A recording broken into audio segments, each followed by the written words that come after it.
and delivered the coup de grace. I don't know why the manager told me it was a classic. Nina looked around for Liz Quinn, the guilty party. She could hear the distant rustling of washable silk as Liz went to ground in the young adult section. Snipe. Nina breathed in hate and breathed out love. She smiled at the customer. "Did you read it all the way through?" The woman didn't smile back. "Of course." Not a quitter, just a whiner. "Well, then we can't refund your money." Nina curled her toes inside their fluffy socks. The customer couldn't see that, of course, and Nina sincerely hoped she looked calm and resolute. "Why not?" The customer was short, but she managed to draw herself up a couple of inches. All that Pilates finally paying off. Nina was firm. "Because we sold you a book and you read it. That's pretty much the whole life cycle of bookstores right there. If you didn't enjoy it, I'm very sorry, but we can't do anything about it." She looked down at the book on the counter. "You really didn't like it? It's generally considered one of the greatest novels of all time."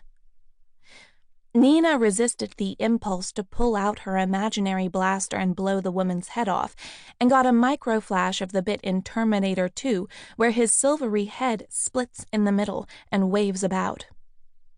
Liz was always telling her to be warmer toward the customers, and to remember they could go online and buy a book on the planet faster than Knights could order it.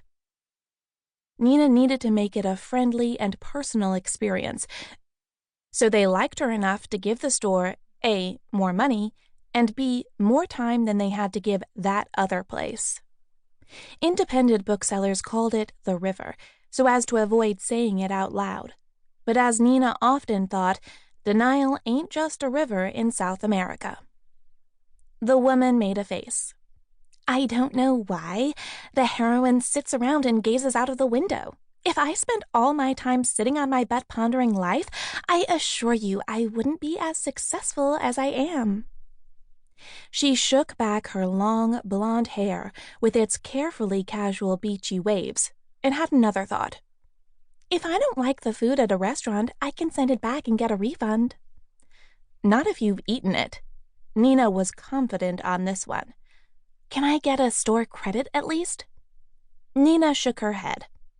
"No, but may I suggest a library card? At a library, you can borrow the book, read it, and give it back, totally free of charge." She forced a smile. There are actually 2 within walking distance of here. She was sure Liz would be happy to lose this customer. Pretty sure. "Walking?" Nina sighed. "There's parking at both." She slid the book back across the counter. "This is still yours. Maybe you could try it again sometime.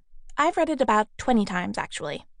This was a gross understatement, but Nina didn't want to blow what was left of the customer's mind. The woman frowned at her. "Why?" She looked Nina up and down, not unkindly, just trying to work out why someone would do something so strange. Nina was wearing a pale green vintage cardigan over a blue dress, with a cardigan clip across the collar. Apparently, this clarified things for the customer, because the woman's expression softened to sympathy. "I guess if you've got a boring life, other people's boring lives are reassuring."